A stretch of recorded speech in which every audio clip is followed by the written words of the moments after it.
네, 우리 앞뒤 좌우에 계신 성도님들과 함께 인사하겠습니다. 평안을 바라는 마음으로, 평안하기를 바라는 그 마음을 담아 샬롬하고 인사하도록 하겠습니다. 우리 다 함께 인사하겠습니다. 샬롬. 네, 샬롬 샬롬. 네, 항상 주 안에서 평안하시기를 바랍니다. 오늘은 부활 주일이자 창립 기념 주일입니다.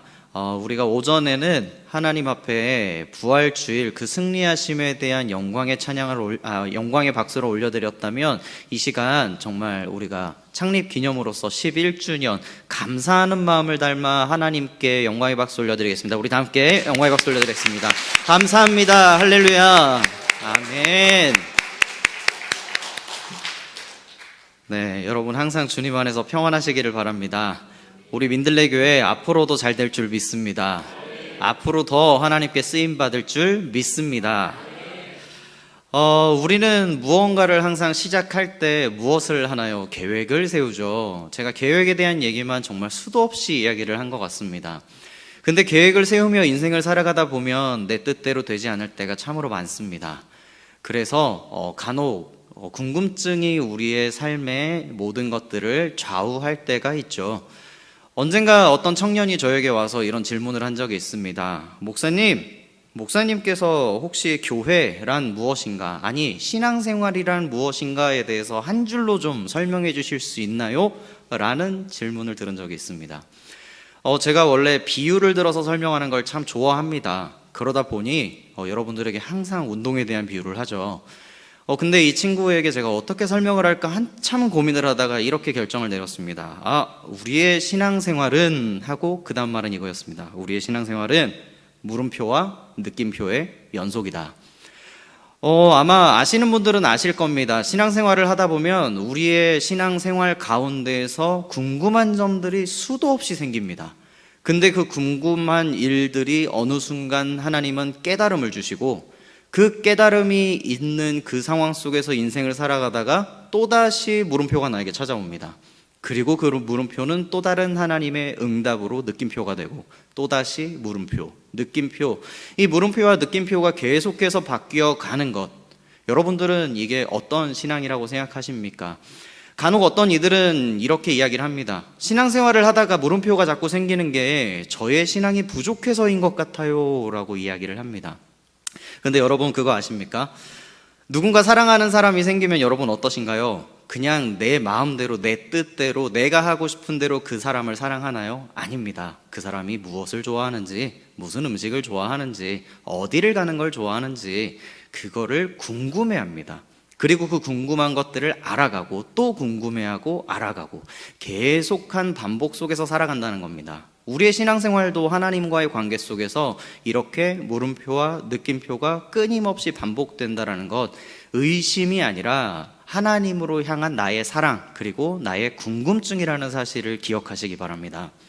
그렇다면 우리가 궁금한 것 무엇이 있을까요? 오늘은 우리가 창립 기념 주일이기 때문에 교회란 무엇인가에 대해서 함께 나누고자 합니다. 이 교회라고 하는 것에 대해서 우리는 참 궁금해합니다. 근데 그 전에 한 가지 이야기를 말씀드리겠습니다. 여러분 혹시 예전에 전 세계적으로 유명했던, 조심해야 한다라고 했던 게임이 있었던 거 아십니까? 한 몇 년 전인데요, 이 게임으로 인해서 사람들이 죽어나가기도 했다고 합니다. 무엇일까요? 바로 포켓몬고였습니다. 들어보신 적 있나요? 이 포켓몬고라고 하는 것은 우리의 현실 상황을 증강현실이라고 해서 내 핸드폰을 켜고 화면을 비추었을 때 겉으로 보이는 배경은 지금 이 상황을 예를 들면 민들레 교회지만, 민들레 교회에 내 카메라를 딱 드는 순간 민들레 교회 중앙에 포켓몬이 한 마리가 딱 등장해 있는 거죠. 그래서 그 포켓몬을 잡기 위해서 포켓볼을 던집니다. 그렇게 포켓몬을 잡고 또 잡습니다. 근데 한때 여러분 우리 대한민국의 속초라는 곳에 가면 어떠한 굉장히 희귀한 포켓몬을 잡을 수 있다라고 해서 뉴스에서 보신 적이 있을 겁니다. 그래서 대한민국에 있는 수많은 사람들이 속초에 몰린 적이 있습니다. 그 포켓몬을 잡기 위해서. 근데 왜 사람이 죽어나가느냐? 가상현실, 증강현실이기 때문에 이 핸드폰을 들고 핸드폰만 쳐다보면서 돌아다닙니다. 그러다 보면 어떻게 되겠죠? 차가 오는 것을 발견하지 못합니다. 그래서 차도로 향하는 그 사람의 발걸음으로 인해서 교통사고가 났다고 합니다. 그리고 심지어는 정말로 말도 안 되는 거지만 다른 나라에서는 포켓몬을 잡기 위해서 핸드폰을 들고 돌아다니다가 절벽에 떨어진 사람도 있다고 합니다. 이렇게 굉장히 위험천만한 게임이었다고 하는 거죠. 요즘에는 각자가 있는 자리에서 여러 군데를 돌아다닐 수 있게 좀 시스템이 안전하게 바뀌었다고는 합니다. 근데 저는 참 이 상황들을 보면서 이런 생각이 들었습니다. 우리 인간이라고 하는 존재는 참으로 똑똑하면서도 어리석구나. 정말 어찌 보면 이 증강현실이라고 하는 것은 현재 존재하는 것인가요? 존재하지 않는 것입니다. 근데 그 존재하지 않는 것들을 잡기 위해서 나의 현실을 투자하고 있다는 거죠. 그것을 잡음으로 인해서 나에게 유익은 무엇일까요? 우리는 어찌 보면 인생을 살아가는데 신앙생활을 함에 있어서도 진짜 가치를 쫓아 살아가야 하는데 이렇게 가짜의 가치를 쫓아 살아가는 인생도 있다라는 겁니다. 우리가 교회라고 하는 가치관에 대한 정립도 교회라는 것에 대한 잘못된 가치관이 있으면 건강하지 못한 신앙생활을 하게 됩니다. 하지만 교회라고 하는 것에 있어서 건강한 가치관을 가지고 있다면 더 아름다운 교회로 우리는 만들 수 있을 것입니다. 이러한 교회론에 대해서 고민을 했던 우리 대한민국의 굉장히 유명한 그 목사님이 한 분 계십니다. 사랑의 교회를 개척하신 오카는 목사님입니다. 이 오카는 목사님께서는 교회가 어떻게 하면 건강할 수 있을까에 대해서 고민을 했다고 합니다.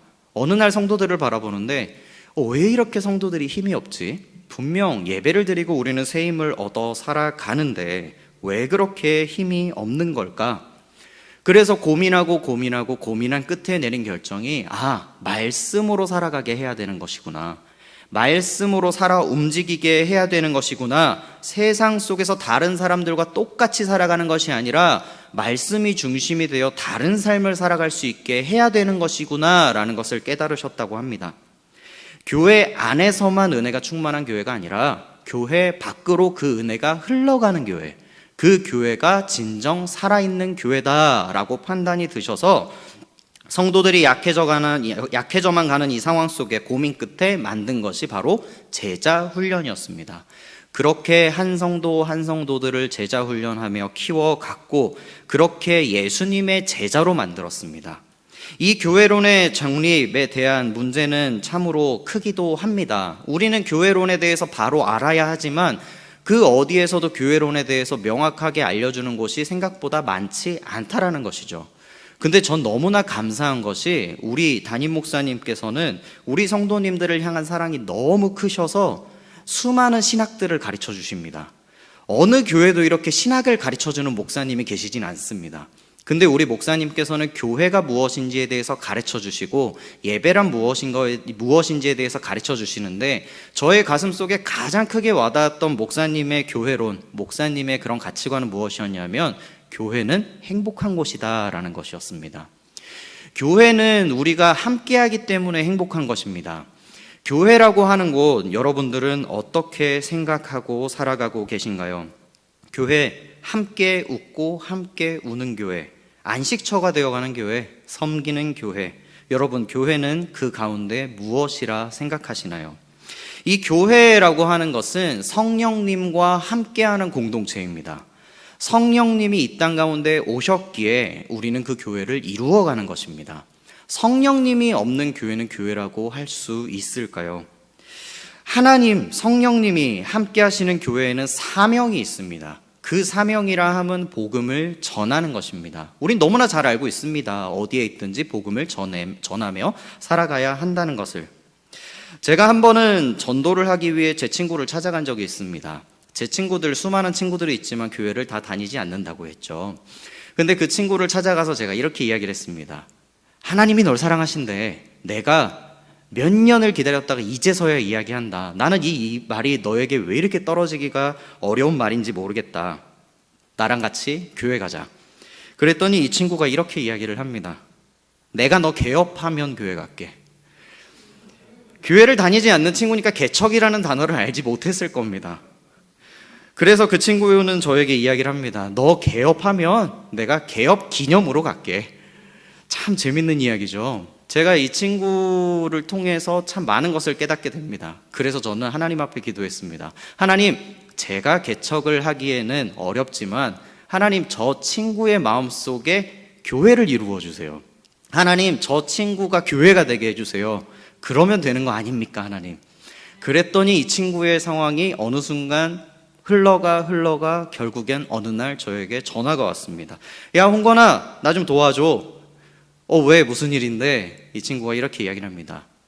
나 좀 후원해줘. 그러고 무슨 말이야 그게? 그랬더니 나 교회 다니기 시작했는데 교회에서 몽골로 선교를 간대. 이 친구 교회 안 다니던 친구였습니다.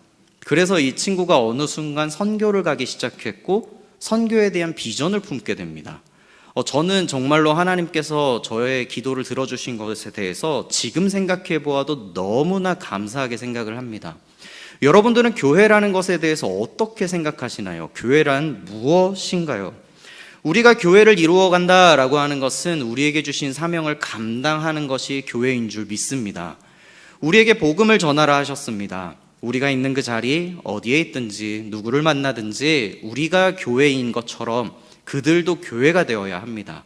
우리도 그들을 향해서 복음을 전해야 하고 그 복음을 전해진 그 교회가 또 다른 복음을 전하는 교회로 성장할 수 있게 해야 된다는 것입니다.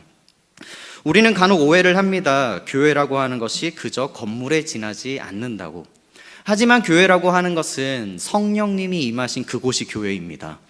우리의 삶 가운데 내가 사업장 가운데 성령님이 임해 계시고 내가 기도를 쉬지 않고 말씀을 묵상하며 하나님 앞에 온전히 붙들린 바 되어 있다면 나의 사업장이 곧 교회가 되는 것입니다.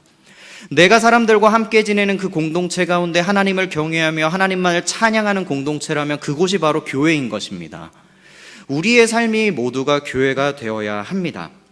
그리고 또한 성경에서 말하는 교회의 정의가 있습니다. 바로 코이노니아라고 하는데 이 코이노니아라고 하는 것은 서로 공동체, 함께 하는 것, 서로가 어우러지는 것을 코이노니아라고 이야기를 합니다. 이것을 가리켜 사도행전 2장 42절 말씀에 이렇게 기록을 합니다. 그들이 사도의 가르침을 받아 서로 교제하고 떡을 떼며 오로지 기도하기를 힘쓰니라 라고 기록하고 있습니다. 바로 교회가 그 건물이 교회가 아니라 성령 안에서 우리가 교제하는 것, 기도하는 것을 힘쓰는 것, 이것이 바로 교회라는 것입니다. 저는 우리 민들레 교회 가운데 모든 셀 모임이 교회인 줄 믿습니다. 그 셀 모임이 교회가 되고 그 교회가 또 다른 교회들이 함께 모여서 그 큰 공동체가 바로 민들레 교회인 것입니다. 우리 셀 모임은 각자 교회임을 꼭 잊지 마시기를 바랍니다. 이 코이노니아의 성격, 그 성격을 우리는 늘 기억하며 살아가야 합니다. 너희는 사도들과 선지자들의 터 위에 세우심을 입은 자들이라고 20절에서 우리에게 이야기를 합니다. 이것이 건강한 공동체 교회의 첫 번째 요소입니다. 바로 말씀 가운데 있는 교회라는 거죠. 그렇다면 두 번째 요소는 무엇일까요? 예수 그리스도 중심의 공동체가 되어야 합니다. 간혹 우리가 교회라고 하지만 그 교회 가운데에서 예수 그리스도가 중심이 아닌 세상적인 가치관으로 그 교회를 꾸려가려고 할 때가 있습니다. 하나님께 칭찬받는 교회라 하는 것은, 건강한 교회라고 하는 것은 예수 그리스도 중심으로 이루어진 교회임을 잊지 마시기를 바랍니다. 바로 모퉁이돌이 되는 그 교회, 그 모퉁이돌이 되시는 예수님이 우리의 중심이 되는 교회가 되어야 한다는 것입니다.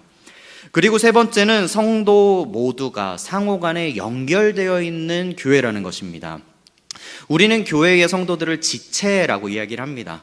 그리고 우리는 셀 모임이다 라고 이야기를 하는데 이 셀이라고 하는 것 자체가 하나의 세포를 의미합니다. 우리는 이 교회 안에서 모든 성도들 교우들이 각 세포와 같습니다.